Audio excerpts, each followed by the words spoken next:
The cotton swab scraped against Emma's cheek like sandpaper against my last nerve.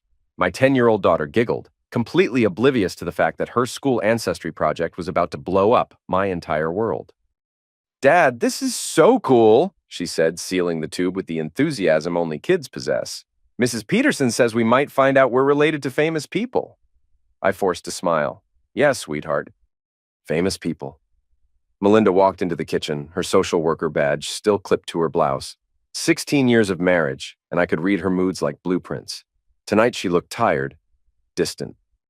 "You're really doing this DNA thing?" she asked, pouring coffee with mechanical precision. "It's for school," I said, watching her face for any flicker of concern. Nothing, just the same detached expression she'd worn for months. "Seems like a waste of money." "It's $12, Mel." She shrugged, already checking her phone. Always checking that damn phone.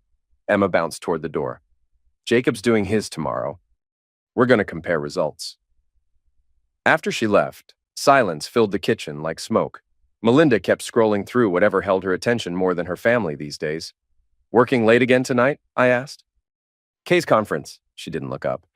"Might be really late." I nodded, filing that information away with all the other lies I'd been collecting. 3 months of case conferences that ran until midnight. 3 months of hushed phone calls and sudden errands. The next morning, I drove both samples to the lab myself. Emma chatted about school friends while Jacob dozed in his car seat. 8 years old and still needing naps. My boys, my kids. Or so I thought. A week later, my buddy Dale from the forensics lab called while I was reviewing structural plans for a new office complex. "Logan, you got a minute?" "What's up?" His voice dropped. "That ancestry thing you had me run?" "The girl's sample." My hand stopped moving across the blueprints. "Yeah? Man, I don't know how to tell you this, but she's not yours." The pencil snapped in my fingers. "What?" "The DNA doesn't match. Not even close. I ran it twice, thinking there was a mistake." The office walls seemed to tilt inward. "Are you sure?" "Dead sure, Logan. I'm sorry." I hung up without another word. Sat there staring at the structural drawing of a building that would outlast my marriage, outlast my family, outlast everything I thought I knew about my life. That afternoon, I collected Jacob's cheek swab myself. Told him it was a fun science experiment, just like his sister's. He trusted me completely, the way kids trust their fathers. 2 days later, Dale called again. "Same result," he said quietly. "I'm really sorry, man." I drove home in a daze, parked in the driveway, and sat in the silence of my Honda Civic for 20 minutes. The house I'd helped design looked foreign suddenly. The mortgage payments, the family photos, the careful savings account, all of it built on a lie. When I finally walked inside, Melinda was cooking dinner. Spaghetti and meatballs, the kids' favorite. She hummed while stirring the sauce, completely unaware that I'd just discovered our entire life was fiction. "How was work?" she asked without turning around. I studied the back of her head, the way her dark hair fell across her shoulders. The same woman I'd fallen in love with in college, the same woman who'd carried 2 children that weren't mine. "Fine," I said. "Just fine." Emma ran up and hugged my legs.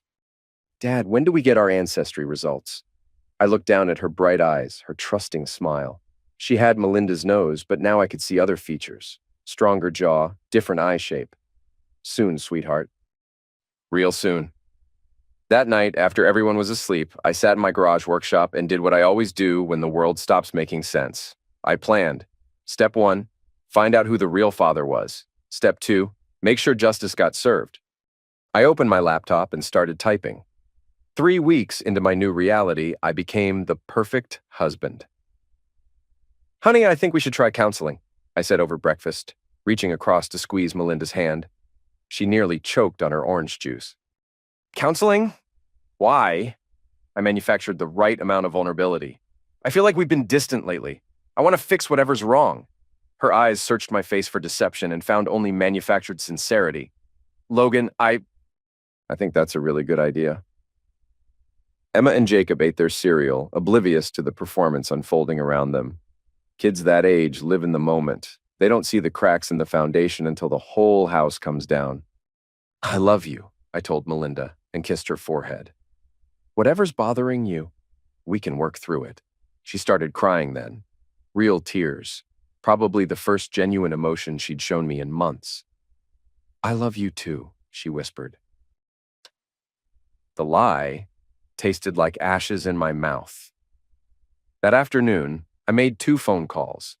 The first was to Dr. Sarah Chen, a marriage counselor with excellent reviews and a 3-week waiting list.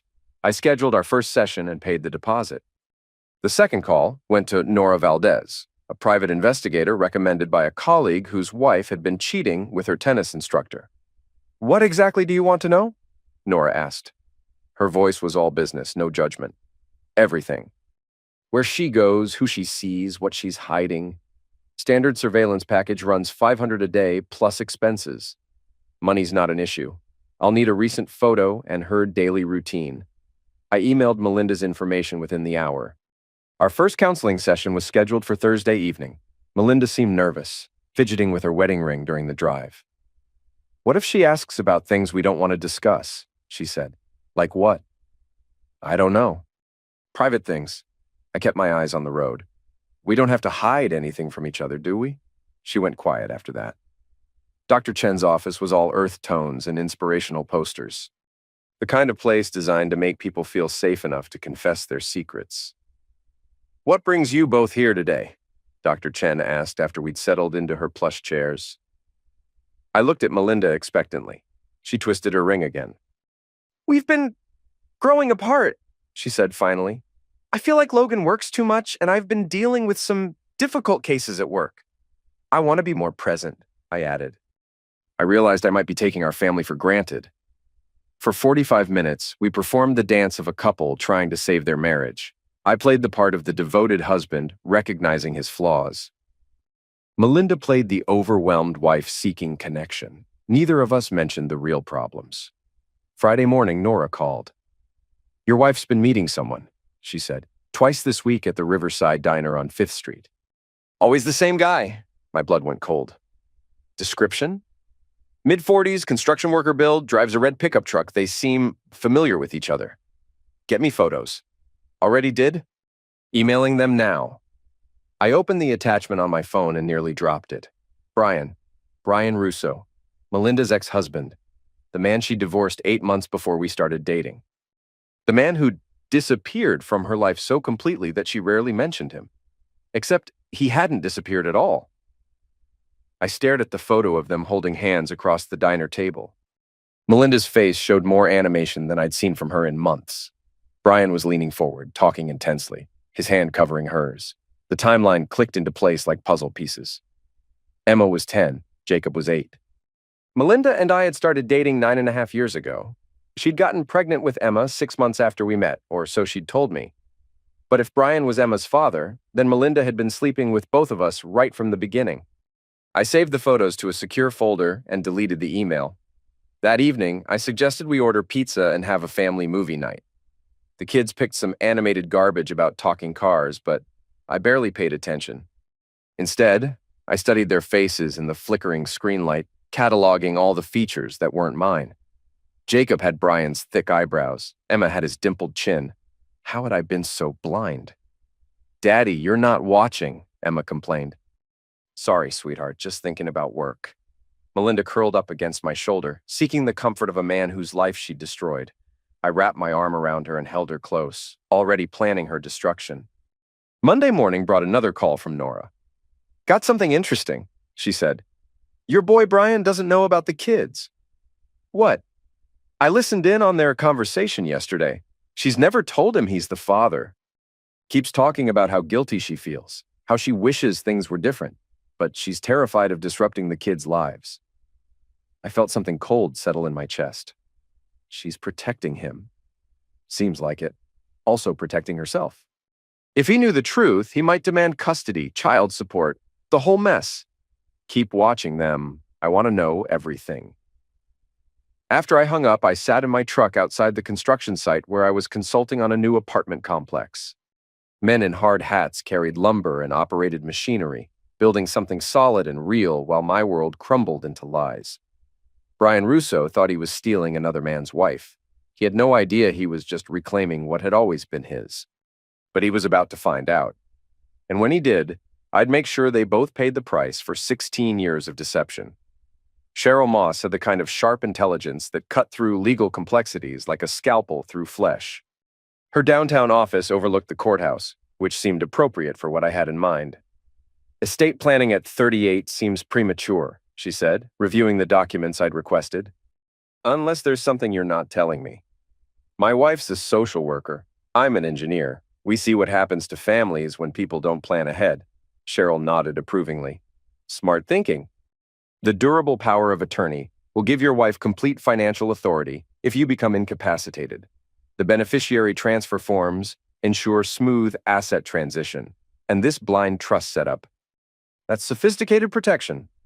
I want everything bulletproof, I said. My family's security depends on it. What I didn't mention was that bulletproof worked both ways. The documents were elegant in their simplicity. The durable POA granted Melinda sweeping authority over my finances, making her legally responsible for any debts or obligations incurred. The blind trust shifted our assets into a complex web of legal entities that I controlled, but she would be liable for. Have her sign everything in front of a notary, Cheryl advised. I recommend starting with the smaller documents first, then building up to the trust paperwork. Any chance she'd get suspicious? Not if you frame it right. Most people see estate planning as boring paperwork, not financial warfare. I smiled. Perfect. That evening, I presented the documents to Melinda as a romantic gesture. I've been thinking about our future, I said, spreading the papers across the kitchen table after the kids went to bed. What happens to Emma and Jacob if something happens to me? Her face softened. Logan, you don't have to worry about that. But I do. My job has risks, construction sites, unstable structures. I want to know you and the children are protected. I walked her through each document, explaining how the power of attorney would let her access our accounts immediately, how the beneficiary transfers would avoid probate, how the trust would protect our assets from taxes and lawsuits. It seems so complicated, she said, scanning the legal language. That's why I hired the best lawyer in town. All you have to do is sign. She hesitated at the signature line of the POA document. This gives me a lot of control over your money. You're my wife. Who else would I trust? The pen moved across the paper in slow, careful strokes. Each signature was another link in the chain I was forging around her. While she signed, I thought about Brian Russo, about his construction company, his lake house project, his complete ignorance of the trap closing around him. There, Melinda said, setting down the pen. I feel like I just agreed to something I don't understand. You agreed to protect our family, I said, kissing her cheek. That's all that matters. The next morning, I made another visit to Cheryl's office. I need to establish a shell corporation, I said, something tied to my wife's social security number, but with my operational control. Cheryl raised an eyebrow. That's unusual. What's the business purpose? Real estate investment. I want her name on the paperwork for tax advantages, but I'll handle the actual management. She pulled up incorporation documents on her computer. We'll need her signature on the corporate filings. Already have power of attorney. That works. What's the company name? I'd given this considerable thought. Meridian Holdings, LLC. Within a week, Meridian Holdings existed as a legal entity. Bank account opened.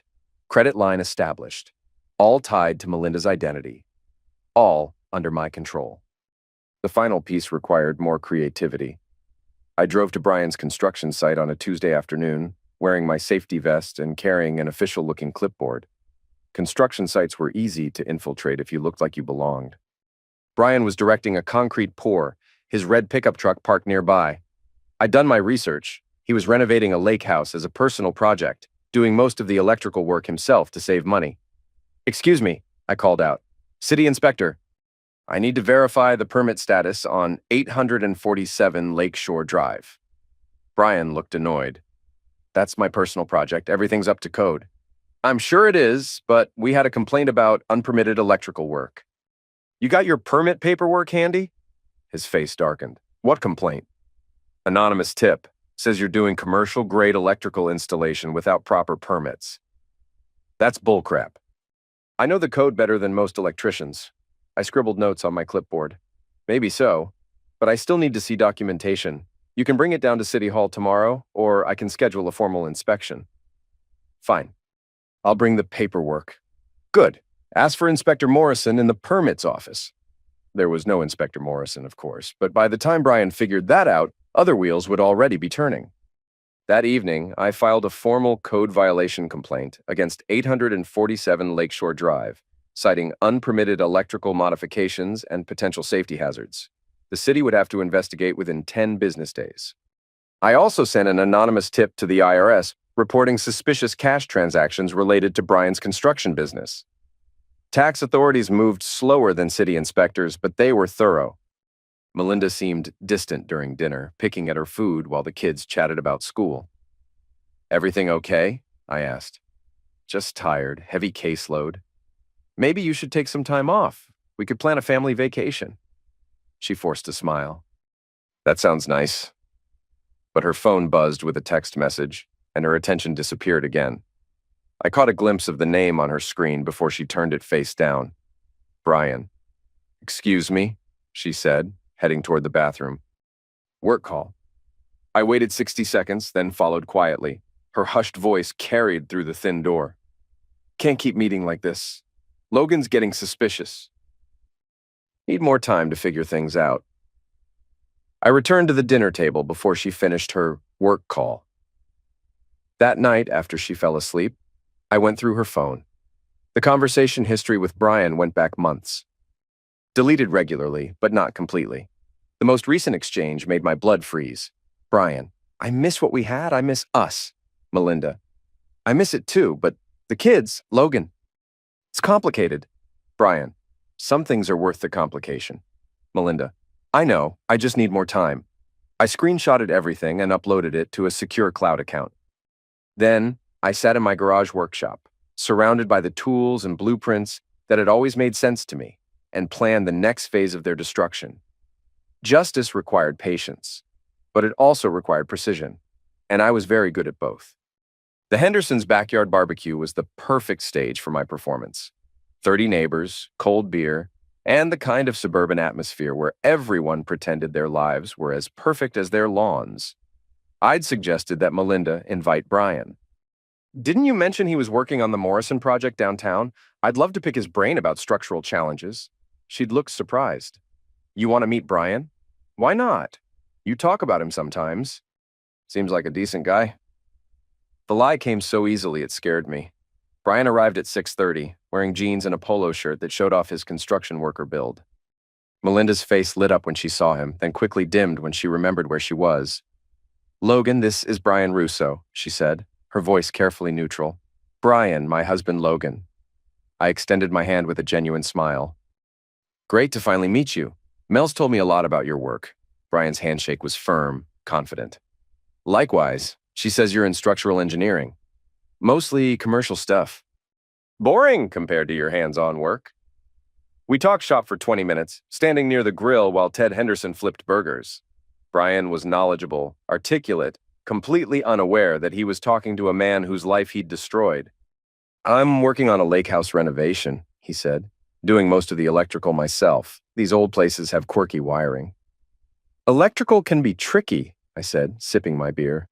One mistake, and you're looking at serious fire hazards. Tell me about it. I've got the city inspector breathing down my neck over some permit issue. I shook my head sympathetically. City bureaucrats. They probably don't understand real construction.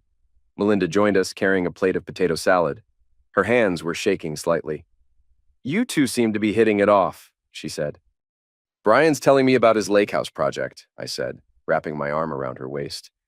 Sounds like a labor of love. Brian's eyes flickered to my hand on Melinda's hip, then back to my face. Yeah, it's been a long-term project. Some things are worth the patience. The double meaning wasn't lost on any of us. I always wanted my family back, Brian continued, his voice casual but his eyes locked on mine. Didn't think I'd have to go through someone else to get it. The challenge was clear.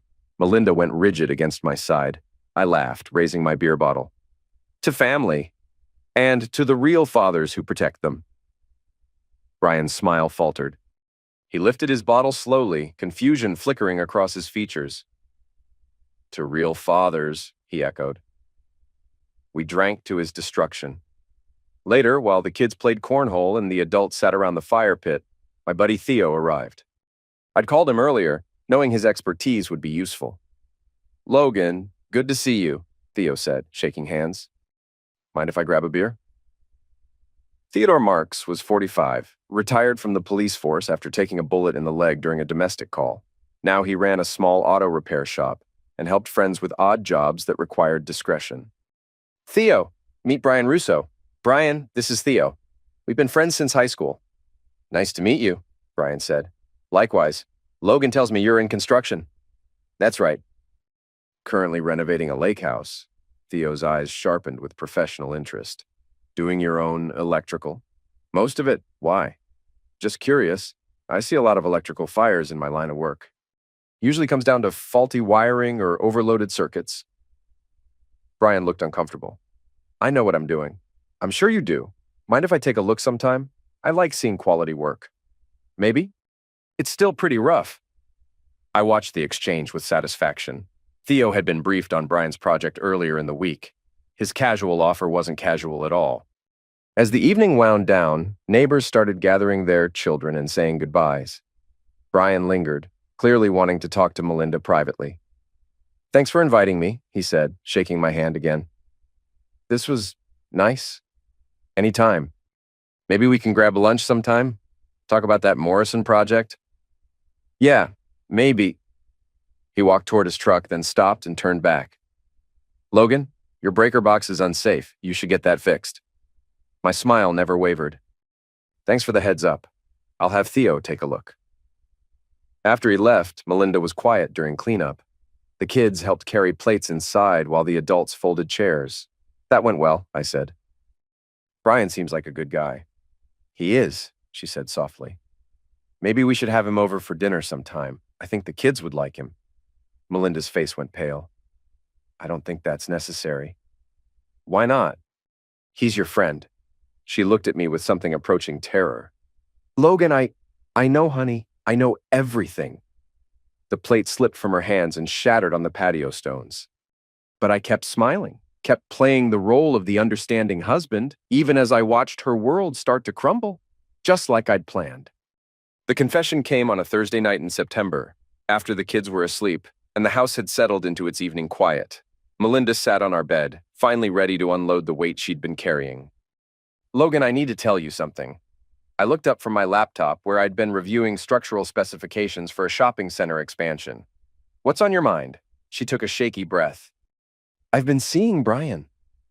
The shock on my face was perfectly calibrated. "What do you mean, seeing?" Not like that. Just talking. Meeting for coffee sometimes." I closed the laptop and gave her my full attention. "How long?" "A few months." "Maybe longer." I let the silence stretch between us, watching her squirm. Then I reached over and took her hand. "Are you having an affair?" "No, God, no. We talk about old times. About what went wrong between us." "Do you still love him?" The question hung in the air like smoke. Melinda's eyes filled with tears. "I don't know, maybe." "Logan, I'm so confused." I squeezed her hand gently. "Thank you for telling me." "You're not angry?" "I'm hurt, but I'm glad you were honest." What she didn't know was that I'd been recording our conversation on my phone, which was sitting face down on the nightstand with the voice memo app running. "Brian feels like home," she continued, the words spilling out now that the dam had broken. "When I'm with him, I remember who I used to be, before responsibilities and mortgages and trying to be someone I'm not." "Who are you trying to be?" "The perfect wife, the perfect mother, someone worthy of a man like you." I felt something cold and vicious uncurl in my chest. "You are worthy, Mel. You're the mother of my children." She started crying then, really crying, and I held her while she sobbed against my shoulder. Her tears soaked through my t-shirt, each drop another nail in her coffin. The next morning, I edited the recording to isolate the most damaging parts. "Brian feels like home. When I'm with him, I remember who I used to be. I don't know. Maybe I still love him." I uploaded the audio file to an anonymous email account and sent it to Brian with the subject line, "Something you should know." Then I waited. Brian's reaction was swift and explosive. According to Nora's surveillance report, he called Melinda within an hour of receiving the email, demanding to meet immediately. They met at Riverside Park, away from their usual diner. Nora captured their argument with a telephoto lens and directional microphone. "You told him about us?" Brian shouted, his face red with anger. "I had to. He was getting suspicious. So you threw me under the bus? I didn't tell him everything. Just that we've been talking." "What about the kids, Mel? What about Emma and Jacob?" Melinda went rigid. "What about them?" "Don't play dumb. We both know the timeline. They're Logan's children." "Are they?" The silence stretched between them like a chasm. Finally, Melinda spoke in a voice so quiet that Nora had to enhance the audio to make it audible. "Yes." "They're his." Brian grabbed her shoulders. "Look me in the eye and tell me that—" She couldn't do it. "Jesus Christ, Mel. How long were you going to keep this from me?" "Forever. I was going to keep it forever." "Those are my kids." "No." "Logan raised them. Logan loves them. Logan is their father." Brian released her and stepped back, running his hands through his hair. "This is ducked up. This whole situation is completely ducked up, which is why we need to stop seeing each other. No way. I'm not walking away from my children. They don't know you exist. Then maybe it's time they learned." Melinda grabbed his arm. "Brian, please, if you care about me at all, you'll leave this alone." "I can't. You have to. What if I demand a paternity test? Then you'll destroy 3 innocent lives for your own selfish needs. What about what I need? What about what I deserve? You deserve honesty, but the kids deserve stability." Brian looked at her for a long moment, his face cycling through anger, hurt, and something approaching desperation. "I want to be part of their lives." "You can't." "Why not?" "Because Logan would never allow it. And if he found out the truth—" She didn't finish the sentence. "What? What would happen?" "He'd take them away from me. He'd divorce me and get custody, and I'd never see them again." Brian's expression softened slightly. "He wouldn't do that. You don't know Logan like I do. He's methodical. He plans everything. If he wanted to destroy me, he'd find a way." I had to admire her insight, even as it sealed her fate. That evening, Melinda came home looking like she'd been hit by a truck. She went through the motions of dinner and homework help, but her mind was clearly elsewhere. "Everything okay?" I asked while we loaded the dishwasher. "Just a difficult case at work." "Want to talk about it?" "Not really." I nodded understandingly. Sometimes work stress follows us home. Yeah. That night, while she slept restlessly beside me, I composed another anonymous message to Brian. This time I included a photograph from Emma's 10th birthday party. Melinda holding both kids while Brian stood in the background, clearly visible but cropped from the original family photo. The message was simple. These children deserve to know their real father. I scheduled it to send at 3 a.m. when people make their worst decisions. By morning, Brian would be forced to choose between respecting Melinda's wishes and claiming what was rightfully his. I already knew which choice he'd make. And when he did, the final phase of my plan could begin. I chose the Hendersons' anniversary dinner for maximum impact. 30 of our closest neighbors, 3 courses, and enough wine to loosen tongues and lower inhibitions. "Logan, this is such a thoughtful surprise," Carol Henderson gushed, as I connected my laptop to their entertainment system. "A slideshow of neighborhood memories." "Just something I put together," I said, adjusting the display settings.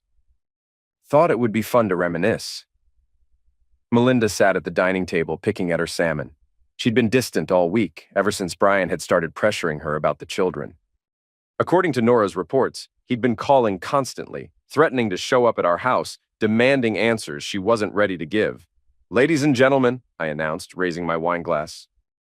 Before we dig into Carol's amazing dessert, I thought we'd take a trip down memory lane. The lights dimmed. The first few slides were innocuous neighborhood barbecues, holiday parties, kids' birthday celebrations. Everyone smiled and pointed at younger versions of themselves. Then came slide 15. Emma's paternity test results filled the 60-inch screen in stark black and white. Clinical, undeniable. Probability of paternity, 0.00%. The room went silent. Wine glasses stopped halfway to lips. Someone's fork clattered against their plate. "Logan?" Ted Henderson's voice was confused. "What is this?" I clicked to the next slide. Jacob's results. Same devastating conclusion. "Logan, stop," Melinda whispered, but her voice was lost in the growing murmur of shocked conversation. The next slide was the audio waveform of her confession, with key quotes highlighted in red text. "Brian feels like home. When I'm with him, I remember who I used to be. Maybe I still love him. I pressed play. Melinda's voice filled the room, raw with emotion and devastating in its honesty. Turn it off, she said, louder now. Please, Logan. Turn it off. But I was just getting started. The final slide was a photograph I'd taken through our kitchen window 3 days ago. Melinda and Brian in our backyard, holding each other while the kids played inside. The timestamp showed Tuesday at 4:30 p.m. during her supposed case conference. The room erupted. Gasps, whispers, someone dropping their wine glass. Carol Henderson started crying. Ted looked like he wanted to disappear into the floor. Melinda stood up abruptly, her chair scraping against the hardwood. I have to go. She ran toward the door, fumbling with her purse and keys. Half the room watched her flee, while the other half stared at me with expressions ranging from horror to fascination. Well, I said, closing the laptop. I guess that explains why I've been feeling disconnected from my family lately. Brian chose that moment to arrive. He walked through the Hendersons' front door without knocking, probably expecting to find Melinda and continue their ongoing argument about the children. Instead, he found 30 neighbors staring at him like he'd grown a second head. Where is she? He demanded. I stood up slowly, every eye in the room tracking the movement. She left, but I'm glad you're here. We need to talk. You son of a bitch, you planned this. I exposed the truth. There's a difference. Brian stepped forward, his fists clenched. You humiliated her in front of everyone. She humiliated herself. I just provided the evidence. Those are my kids. The room collectively inhaled. Someone's wife grabbed her husband's arm. Are they? I asked. Because they've been calling me daddy for 8 and 10 years, respectively. They don't even know you exist. That's going to change. I smiled, feeling the weight of 30 witnesses to his threat. Is it? You want to explain to Emma and Jacob that their entire life has been a lie? That mommy was cheating on daddy before they were even born? You bastard! No, Brian, that would be your children! He lunged at me then, exactly as I'd hoped he would. We went down hard, knocking over chairs and sending someone's wine glass crashing to the floor. Brian was stronger, but I'd been expecting the attack. Ted Henderson and 2 other men pulled us apart before any real damage was done. Get him out of here, I said, straightening my shirt. Blood trickled from my split lip. Before I call the cops! This isn't over, Brian snarled as Ted and Jim Morrison escorted him toward the door. You're right, I said, reaching into my jacket pocket. It's not. I pulled out a small cardboard box and tossed it at his feet. Fireworks spilled across the floor, leftover 4th of July snappers and bottle rockets. You should be more careful with fire hazards, I said. Old houses burn so easily. The threat was unmistakable. Brian's face went white. You're insane. I'm methodical. There's a difference. After they dragged him outside, I turned to face the room full of shocked neighbors. Some were already reaching for their phones, probably texting other friends about the drama they'd just witnessed. I apologize for disrupting your evening, I said, but sometimes the truth has to come out. Carol Henderson was still crying. Her husband looked like he wanted to crawl under the table. I gathered my laptop and headed for the door, pausing only to address the room one final time. For those wondering about Emma and Jacob, they're innocent in all this. Whatever happens between the adults, those kids deserve protection. I walked out into the night air, leaving behind 30 witnesses to the beginning of the end. The lake house sat on 3 acres of pine trees, isolated enough that screams wouldn't carry to the neighbors. Brian had chosen the location for privacy, never realizing how perfectly it would serve my purposes. Theo and I approached through the woods at 2 a.m. on a moonless Thursday. He carried a toolbox filled with specialized equipment. Wire strippers, voltage testers, and a small propane torch that would leave no traceable residue. You sure about this? He whispered as we reached the construction site. He threatened my family, I said. That makes it self-defense. The house was a skeleton of 2x4s and exposed wiring, exactly as Brian had described at the barbecue. He'd been doing the electrical work himself, which meant no permits, no inspections, and no safety protocols. Perfect for what I had planned. We entered through the back door, which Brian had left unlocked out of rural complacency. The main breaker box was mounted on the far wall, its metal cover already showing signs of rust from the lake humidity. This is amateur hour, Theo muttered, examining the wiring with his flashlight. Half these connections are loose. Can you make it look like an accident? Kid, this is already an accident waiting to happen. I just need to accelerate the timeline. He opened his toolbox and went to work. The beauty of electrical fires is their unpredictability. A loose connection creates heat. Heat creates more resistance. More resistance creates more heat. Eventually, the cycle becomes self-sustaining until something ignites. Theo loosened 3 connections in the main panel and stripped back the insulation on a ground wire that ran behind the drywall. Then he rigged a small delay mechanism using a timer and a heating element. When the timer activates, this will create a short circuit, he explained. The breaker should trip, but with these loose connections, it might not trip fast enough. The wire behind the wall will heat up and ignite the insulation. How long? 4 hours, give or take. We were back in my truck by 2:45 a.m. I dropped Theo at his shop and drove home, where I found Melinda sitting at the kitchen table with a cup of cold coffee and red-rimmed eyes. "Where were you?" she asked. "Couldn't sleep. Went for a drive." She nodded absently. "The kids were asking about the dinner party, about why you showed those pictures. What did you tell them? That sometimes adults have disagreements." "That's one way to put it." She looked up at me with something approaching hatred. "You destroyed my life in front of our friends. You destroyed our marriage in front of our children. I just made it public. What happens now?" I poured myself a glass of water and sat across from her. "Now you decide whether you want to try saving what's left of this family, or if you want to run off with Brian and abandon the kids you claim to love. It's not that simple. It's exactly that simple. You made your choice 16 years ago when you got pregnant with another man's children and lied about it. Everything since then has been you trying to avoid the consequences." Her phone buzzed with a text message. She glanced at it and her face went pale. "He wants to meet tomorrow to talk about custody arrangements. Are you going?" "I don't know." I leaned back in my chair. "If you do, there won't be anything left for you to come back to." "What do you mean?" "I mean, I've spent the last month legally protecting myself and our assets. If you abandon this family, you'll do it with nothing but the clothes on your back." Her eyes widened. "Logan, what did you do?" "I planned ahead, like I always do." The timer in Brian's lake house would activate in 3.5 hours. I went upstairs and climbed into bed, setting my alarm for 6 a.m. By the time it went off, Brian Russo would be dealing with insurance investigators and fire marshals, trying to explain how his electrical work had gone so catastrophically wrong. Melinda never came to bed. When I woke up, she was gone. Her car was missing, her purse was gone, and there was a note on the kitchen counter. "I'm sorry, I'm going to try to fix this. Don't wait up." I made breakfast for Emma and Jacob, helped them get ready for school, and kissed them goodbye like it was any other morning. They chattered about homework and friends, blissfully unaware that their world was about to collapse. At 6:47 a.m., my phone rang, unknown number. "Logan, this is Brian." "Morning, Brian. How's the lake house project going?" "It burned down. The whole ducking thing burned down." I managed to sound shocked. "Jesus, what happened?" "Electrical fire." The fire chief says it was faulty wiring. "That's terrible. Anyone hurt?" "Mel was here when it happened. We barely got out." My blood froze. "Melinda was there?" "She came over last night. We were talking about the kids, about how to handle this situation. Around 6 this morning, we smelled smoke. By the time we realized what was happening, the whole back wall was engulfed." "Is she okay?" "Shaken up, but okay." "Logan, I think someone did this on purpose." I let silence fill the line for several seconds. "Why would you think that?"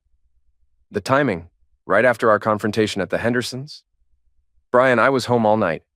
You can ask my neighbors if you want. I'm not accusing you directly, but this feels like more than coincidence. Sometimes old houses just burn down, especially when the electrical work isn't up to code." His voice turned cold. "Duck you. Where's Melinda now?" "Hospital, smoke inhalation. She'll be fine, but they want to keep her for observation." "I'll be right there." "Don't bother. She doesn't want to see you." The line went dead.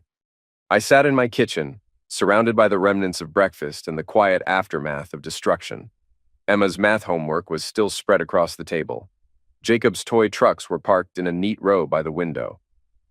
My phone rang again. This time it was Detective Martinez from the Sheriff's Department. "Mr. Adams, I'm calling about a house fire on Lakeshore Drive. Your wife was apparently at the scene?" "Yes, Brian Russo just called me." "Is Melinda okay?" She's at the hospital, but she'll be fine. I'm calling because there might be some irregularities with the fire. We'll need to ask you some questions. Of course. Whatever you need. Can you account for your whereabouts last night between midnight and 6 a.m.? I was home. Couldn't sleep, so I went for a drive around 2 a.m. Came back around 3. My neighbors might have seen my truck. Anyone else who can verify that? My children were asleep upstairs, but you're welcome to check with the neighbors. We will. Mr. Adams, were you aware that your wife was having an affair with Mr. Russo? The question hung in the air like smoke. Detective, half the neighborhood became aware of that 3 nights ago. It's not exactly a secret anymore. I see. And how did you feel about that revelation? How do you think I felt? Angry enough to want revenge? I chose my words carefully. Detective, I'm a structural engineer. When I have a problem, I solve it with documentation and legal procedures, not arson. If I wanted to hurt Brian Russo, I'd sue him for alienation of affection, not burn down his house. That's a very logical response. I'm a logical person. After Martinez hung up, I sat in the quiet house and waited for the next shoe to drop. It didn't take long. At 9:15 a.m., my phone rang again. This time, it was someone from the IRS. Mr. Russo? This is Agent Patricia Coleman from the Criminal Investigation Division. We need to discuss some irregularities with your tax filings. I almost smiled. I think you have the wrong number. This is Logan Adams. Oh, my apologies. Is this a number associated with Brian Russo or his business? Not that I'm aware of. You might try his construction company. Thank you. After she hung up, I allowed myself a small moment of satisfaction. The anonymous tip I'd filed about Brian's cash transactions had worked its way through the bureaucracy with typical government efficiency. By noon, Brian would be dealing with fire investigators, insurance adjusters, tax auditors, and hospital bills. Melinda would be choosing between a man whose life was collapsing and a husband who held all the cards. And I would be planning the final moves in a game I'd been playing since the moment I learned the truth about my children. Justice was methodical. But it was also inevitable. The offshore account had been established 3 months earlier through a law firm in the Cayman Islands.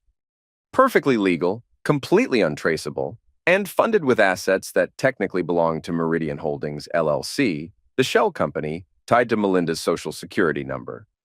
I sat in Cheryl Moss's office on Friday afternoon, signing the final transfer documents while she explained the legal implications. Once these funds are moved offshore, they'll be protected from domestic litigation, she said. Even if your wife files for divorce and demands asset disclosure, these accounts won't appear on any U.S. financial records. And the LLC debts will remain tied to your wife's personal credit and Social Security number. As the power of attorney holder, she's legally responsible for any obligations incurred by the company. I signed the last document with a flourish. How much debt are we talking about? Approximately $400,000.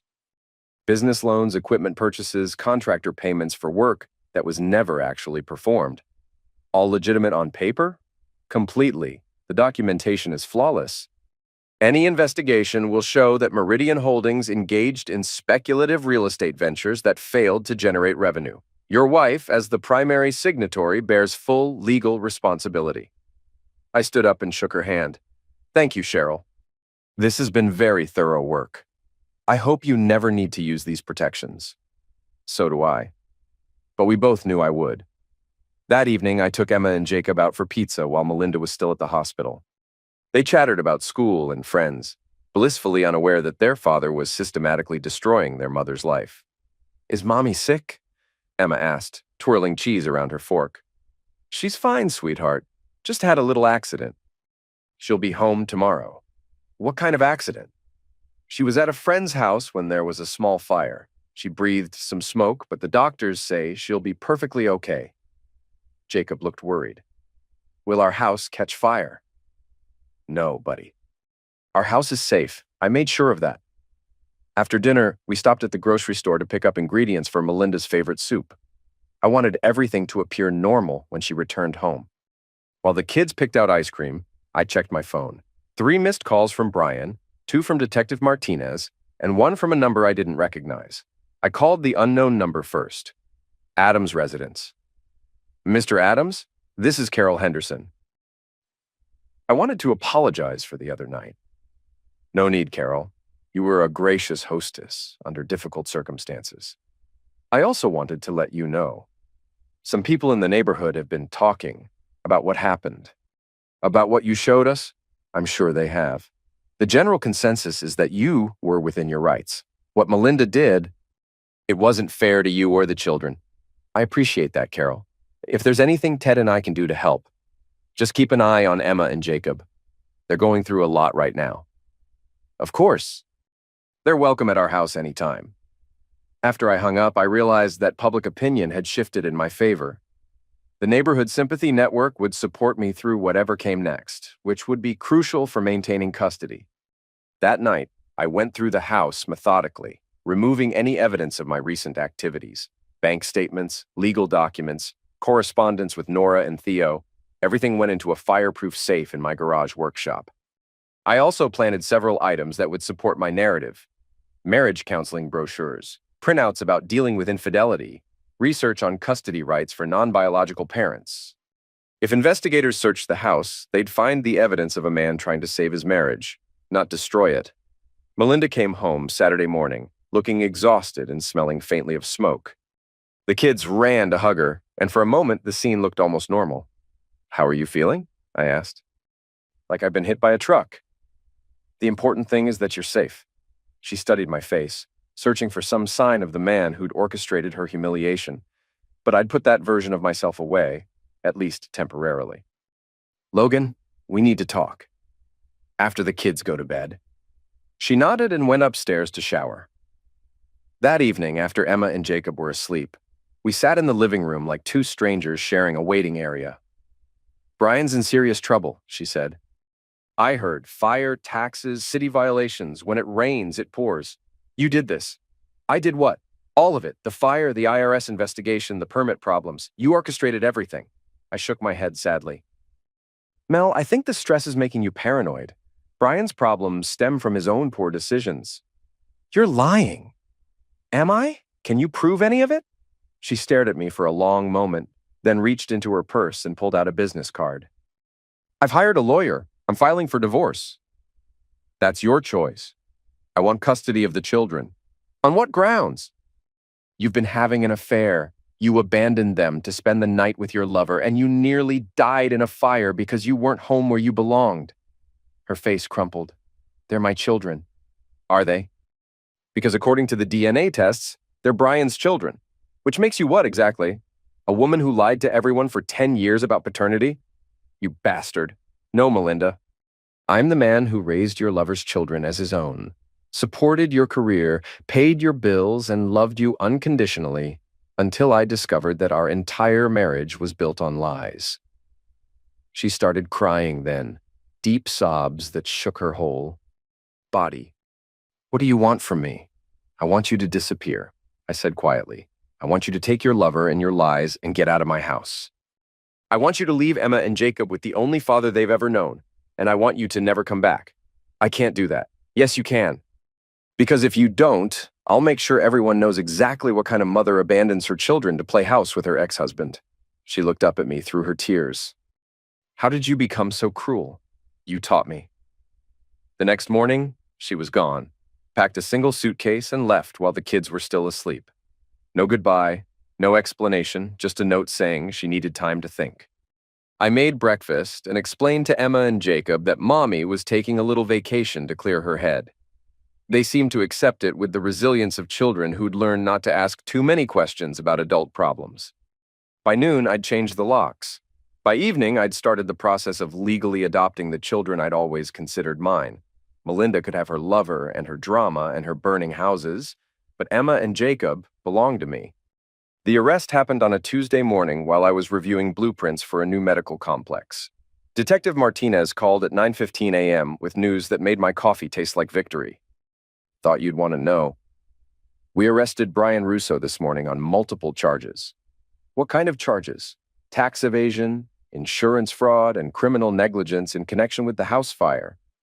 The IRS investigation turned up some interesting discrepancies in his business records. I set down my pencil. "That's unfortunate. Gets worse. His insurance company is refusing to pay the claim. They think the fire was deliberately set to cover up financial problems. By Brian, that's their theory.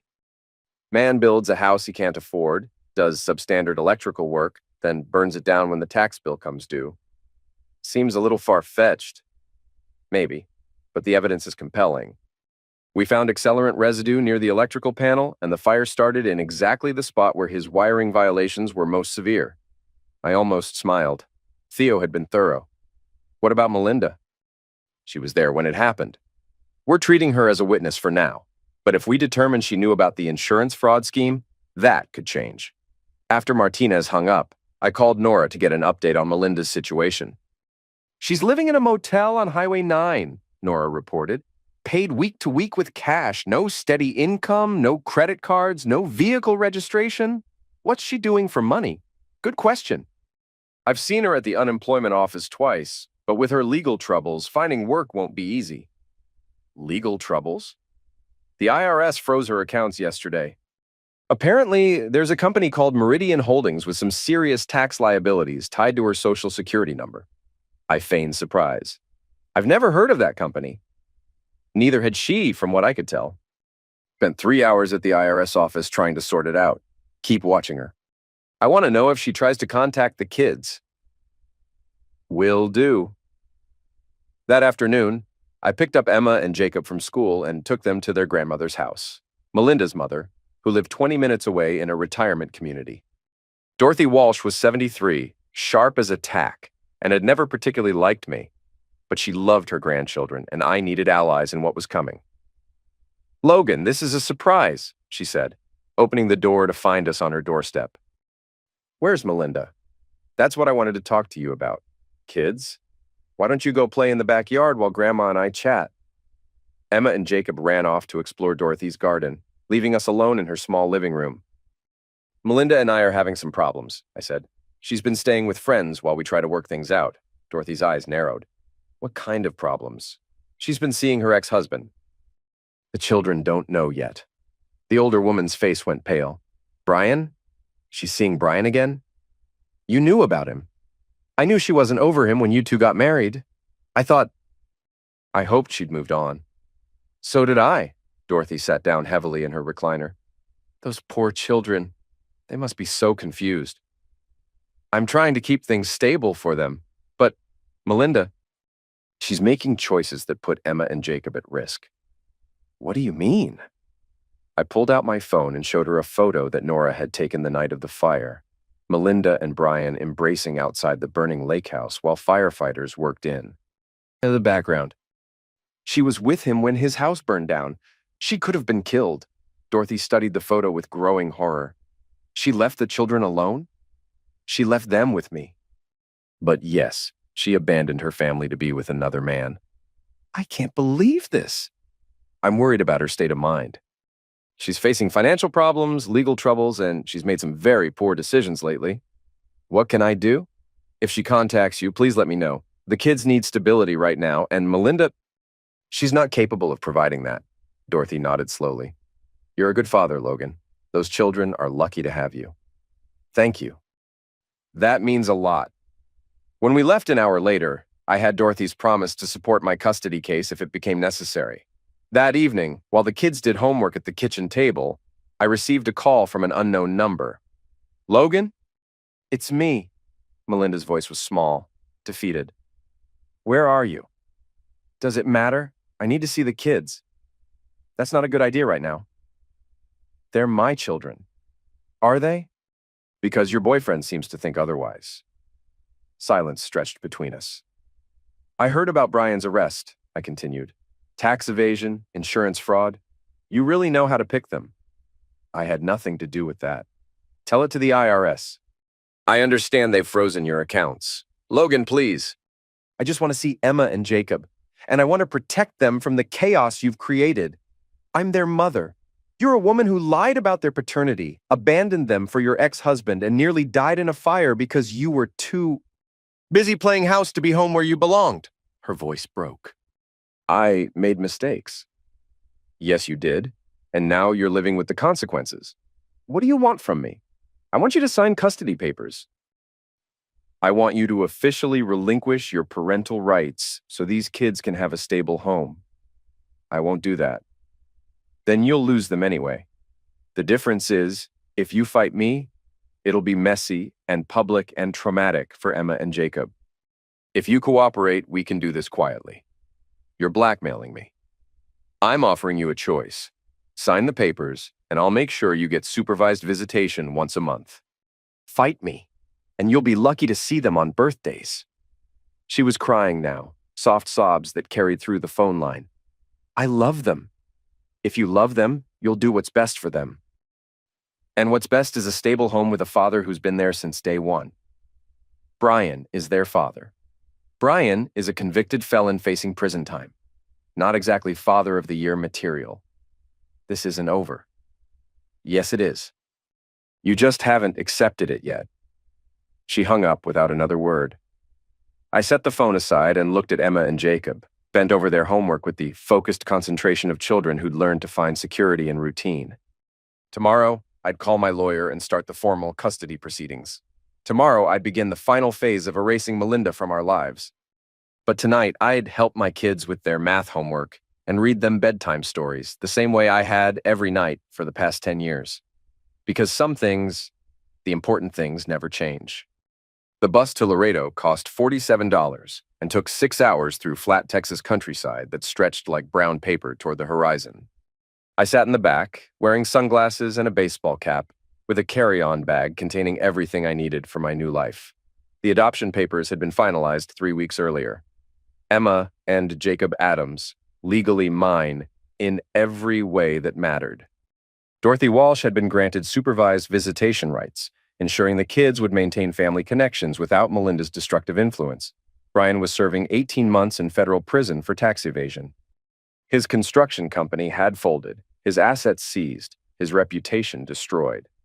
Even if he served the minimum sentence, he'd emerge to find his former life completely erased. Melinda had signed the custody documents without a fight. She'd had no choice. Her lawyer had explained that fighting would only expose her to criminal charges related to the Meridian Holdings fraud. Better to sign quietly and disappear than face prison alongside her boyfriend. The last time I'd seen her was at the courthouse, hollow-eyed and wearing a dress that looked like it came from a thrift store. She'd nodded once when our eyes met across the hallway, a gesture that could have meant anything or nothing. Now I sat on a Greyhound bus with a new passport, a briefcase full of cash, and the satisfaction of a job completed perfectly. My phone had been turned off and discarded in a Dallas bus station dumpster 3 hours ago. The GPS tracker in my truck would show it parked at Austin Bergstrom Airport, where I'd left it in long-term parking with a note saying I needed time to grieve. Everyone would assume I'd taken a flight somewhere to process my divorce and custody battle. They'd be partly right. I was processing, just not in the way they imagined. The bus pulled into Laredo at 4:30 p.m., desert heat shimmering off the pavement like water. I walked 6 blocks to a small hotel that didn't require credit cards, paid cash for 3 nights, and locked the door behind me. Then I opened my laptop and accessed the offshore accounts one final time, transferring the remaining funds to a bank in Ensenada where they'd be waiting when I arrived. The money would last years if I lived carefully. Long enough to disappear completely, maybe start over somewhere new, or long enough to watch from a distance as the consequences of 16 years of lies played out in the lives of the people who'd betrayed me. The next morning, I walked across the border like any other tourist, carrying my new identity and my old grudges in equal measure. Ensenada was exactly what I'd expected. Dusty streets, cheap beer, and enough American expats that one more wouldn't attract attention. I found a small apartment 2 blocks from the beach, paid 6 months' rent in advance, and bought a chair for the balcony. On my 3rd day in Mexico, I walked to a newsstand and bought an English-language newspaper from San Diego. The story was buried on page 7, but the headline made me smile. Local woman loses custody after fraud charges. The article was brief but comprehensive. Melinda Walsh Adams, 36, had been charged with conspiracy to commit fraud in connection with a shell company called Meridian Holdings. She was facing up to 5 years in federal prison and had lost custody of her 2 children to her ex-husband. The reporter had done good work, detailing how Melinda had allegedly used her position as a social worker to establish fraudulent business entities, then defaulted on hundreds of thousands in loans while transferring assets to offshore accounts. Of course, the article didn't mention that she'd been completely unaware of the scheme. Truth was less important than narrative, and the narrative was clear. Irresponsible mother loses children due to criminal behavior. I finished my beer and walked down to the beach, where the Pacific Ocean stretched toward the horizon like an endless promise of possibilities. My phone had been replaced with a cheap burner that couldn't be traced to my old identity. No social media, no email accounts, no digital footprints. Logan Adams was slowly fading from existence, leaving behind only the legal documents that secured Emma and Jacob's future. That evening, I sat on my balcony and watched the sunset paint the sky in shades of orange and red. The colors reminded me of fire, which seemed appropriate. A text message arrived on my burner phone from an unknown number. Package delivered as requested. T. Theo had completed his final task. The USB drive containing all the evidence of my investigation, DNA tests, surveillance photos, financial records, had been anonymously mailed to Melinda's last known address. Now she'd know exactly how thoroughly she'd been played. How every move she'd made for the past 6 months had been anticipated and countered. How her lover's downfall had been orchestrated with the same precision I brought to structural engineering. She'd know, but she'd never be able to prove it. I deleted the message and dropped the phone into the ocean, watching it disappear beneath the waves like every other piece of my former life. The next morning, I walked to a small cafe and ordered breakfast. While I waited for my eggs, I picked up a discarded newspaper and found another story that caught my interest. Former social worker found dead in motel room. My hands didn't shake as I read the details. Melinda Walsh Adams, 36, had been discovered in her room at the Highway 9 Motor Lodge, apparently from an overdose of prescription medication. No suicide note, but investigators suspected depression related to her recent legal troubles and loss of custody. The article mentioned that she'd been scheduled to begin serving her prison sentence the following month. I finished my breakfast slowly, tasting each bite. Then I folded the newspaper and left it on the table for the next customer. Outside, the Mexican sun was warm on my face. Street vendors called out in Spanish, children played soccer in the dusty plaza, and life continued with the casual indifference of a world that had never known Logan Adams or Melinda Walsh or the quiet war they'd fought in suburban kitchens and courthouse hallways. I walked to the beach and sat in the sand, watching waves roll endlessly toward shore. Emma and Jacob would grow up believing their mother had been a troubled woman who'd made bad choices. They'd remember me as the father who'd protected them from her instability, who'd fought for custody when she couldn't care for them properly. They'd never know that their real father was serving time in federal prison, or that their legal father had disappeared to Mexico with stolen money and a new identity. They'd never know that their mother's death had been as carefully orchestrated as everything else in my revenge. Some secrets were worth keeping. I smiled, not because I'd won, but because justice didn't need to make noise to hurt. At the end,